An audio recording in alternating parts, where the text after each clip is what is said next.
તો આ તરફ અમદાવાદના પૂર્વ વિસ્તારમાં ધોધમાર વરસાદ, ભારે વરસાદથી લાભા વિસ્તારમાં પાણી ભરાઈ ગયા છે। સોસાયટી અને ઘરોમાં પાણી ઘૂસતા લોકો પરેશાન થઈ રહ્યા છે। પાણીનો નિકાલ ન થતા લોકોને હાલાકી ભોગવવાનો વારો આવ્યો છે। ભારે વરસાદ બાદ લાભા વિસ્તારના આ દ્રશ્યો છે। લોકોના ઘરોમાં પાણી ઘૂસી ગયા છે। જોઈ શકાય છે ઘરનો માલ સામાન જે છે તે પાણીમાં તરતો જોવા મળી રહ્યો છે અને પાણી વચ્ચે રહેતી આ જિંદગી જે છે તે લાચાર છે।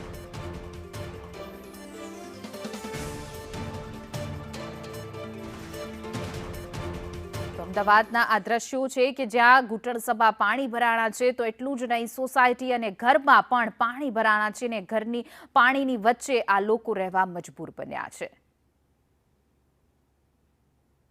ઉની ઘર વખરી જે છે તે પાણીમાં તરતી જોવા મળી રહી છે।